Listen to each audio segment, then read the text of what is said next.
we're seeing purposeful smiles. We heard laughter for the first time this year, and we even saw some mimicking. So these are great milestones. Raise your hand if you know a child or a student with autism. Wow. Keep your hands raised. How many of you have or muscular dystrophy touch your lives? Keep your hands up. Look around. Almost everyone's hand is raised, and if your hand is not raised, then your neighbor's hand is raised. And the Foundation for Mitochondrial Medicine supports and funds research to help the people that touch your lives.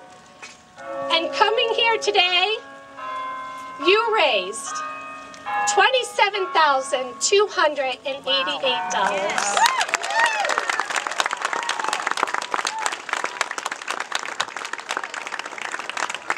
Hope is flying here for everyone today.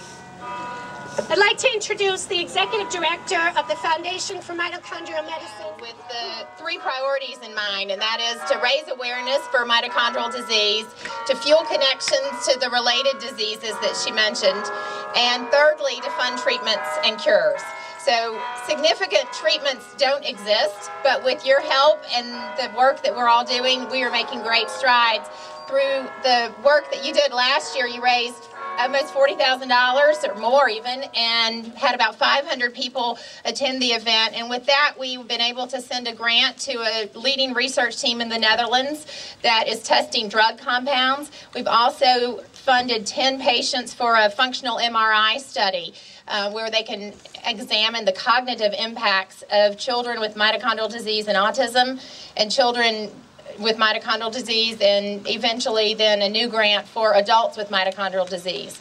So the tough thing about this disease is that no 2 faces look exactly alike, and there's so much variability and unpredictability with it. So you can see we've got adults with this disease that were even just diagnosed last year, and children like Abby and teenagers, and so there's this huge spectrum. And the more we can do to help people understand the impacts that it touches all of us in different ways, the more we're going to be able to make a difference. So I can't thank you enough.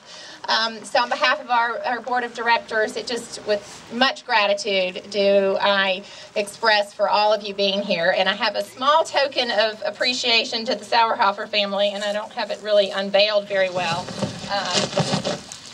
Here. Wait, you hold this. So this... Oh, I know what it is. I thought I had it. That's okay. Okay, so this is...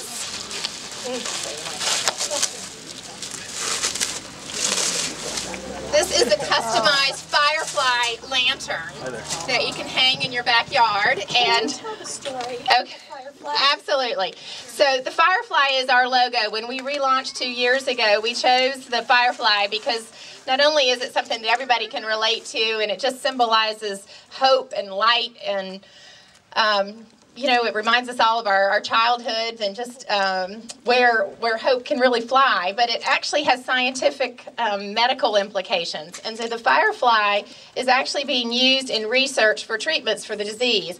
So if you can see, our little firefly has its glowing effects, just like on the t-shirts and on our logos. And that's because the mitochondria and the firefly are working. And it's got something in it that's called luciferase. And don't ask me to get too technical because I'm not the scientist here. But luciferase is, as my children would say, the glow up in the firefly. And the glow up is working because it's got the right amount of energy. And so we have our mitochondria in our body give us energy just like it does to the firefly. And so they're using that luciferase to compare drug compounds to see how much the drug compounds are actually reacting because of the luciferase. The same thing from the cells of the patients that they're testing with the disease. So anyway, that's your...